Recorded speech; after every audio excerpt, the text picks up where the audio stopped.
भाग्यमानी हुन् यिनी पुरुष र महान हुन् यिनी नारी। आफ्नो श्रीमानको यस्तो अवस्था हुँदा पनि उनले आफ्नो श्रीमानलाई चाहिँ आफ्नो तर्फबाट कुनै पनि मायाको कुनै पनि चिजको कमी हुन दिएकी छैनन्। हेर्नुहोस्, यो एउटा जिता जाग्दा सबुत हो, एउटा उदाहरण हो। यदि तपाईँहरू पनि आफ्नो श्रीमानबाट धेरै नै अपेक्षा राख्नुभएको छ, खुसी खोज्नु भएको छ भने त्यो तपाईँले पाउनु हुँदैन र नपाएको खण्डमा तपाईँले चाहिँ घरमा कलेश र झगडा गर्दै हुनुहुन्छ भने यो भिडियो तपाईँहरूको लागि। हेर्नुहोस् त, यस्तो महान नारी यदि सबै पुरुषहरूको भाग्यमा हुने हो भने संसार यही नै स्वर्ग बन्ने थियो के। हेर्नुहोस् त, यो भिडियोले चाहिँ लास्टै मन छोडिरहेको छ। साथीहरू, यदि तपाईँहरूको पनि यदि मन छोडिदियो भिडियोलाई सक्दो सेयर गर्नु र प्रत्येक घर घरसम्म पुर्याउनुहोस्, ताकि घर स्वर्ग बनाउने भनेको नै नारीले हो र घर नर्क बनाउने भनेको पनि नारीले नै हो।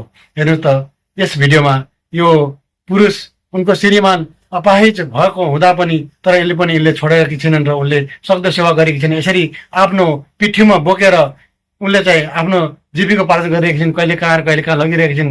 यसरी यिनी यस्तो नारीलाई चाहिँ म ग्रान्ड सल्युट भन्न चाहेँ, हार्दिक नमन भन्न चाहेँ। साथीहरू, तपाईँ के भन्न चाहनुहुन्छ?